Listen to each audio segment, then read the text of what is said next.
Hi there everyone, welcome to a new episode of the Shot Saver series with me, Sam Everson, and today I'm going to give you a really simple idea on how we can effectively reduce slice and increase distance.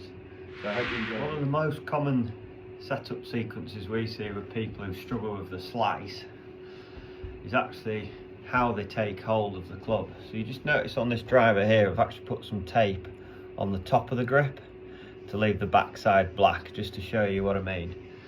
So a lot of the time we see people taking the left hand grip too far under the club, so kind of touching the club on the black underside of the grip in this case, and then the top hand, or bottom hand rather, comes in on top of the grip.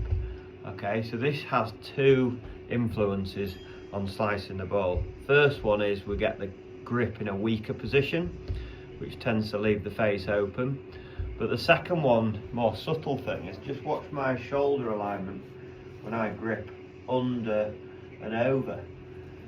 Puts a lot of people into this left shoulder open alignment, okay?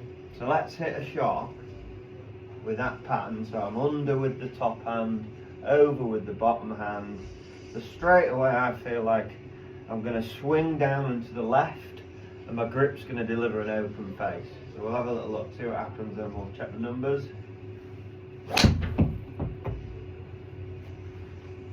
Okay, so we hit one straight. Distance is a bit down at 190 yards.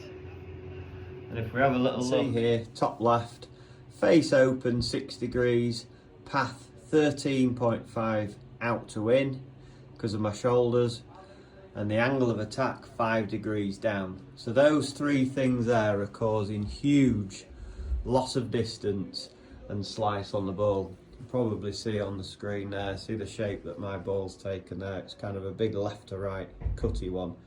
It's actually still in play, but I've lost 30-40 yards on what I could do. Now I'm just going to give you a little tip of a different way how to hold this club, and we're going to reverse the pattern that we discussed earlier. So this time I'm going to feel like the top hand comes more on top of the grip. Okay, so we're actually gripping, rather than this under grip, we're actually feeling like we're going to grip a little bit more on top of the club with a lead hand. So this is putting more knuckles in display. And then the right hand, I'm going to feel as if this feels a little bit more under. Now this is a bit of an exaggeration, but you can play around with the feel of the grip, but effectively that's right hand on top, left hand on the bottom. So we're just trying to flip that idea here, so it's clearly changed our wrist position, and look what it's done to our shoulders now.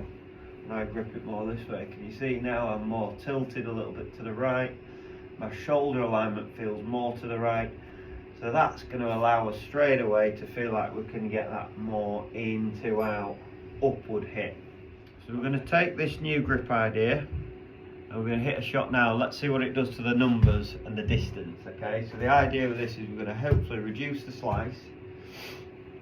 We're going to see the angle of attack a bit more up, and hopefully this distance should improve. So we're going to go over the grip with the top hand, under the grip with the bottom hand. Definitely feel a different position now, very, very different position. Now we're going to hit one.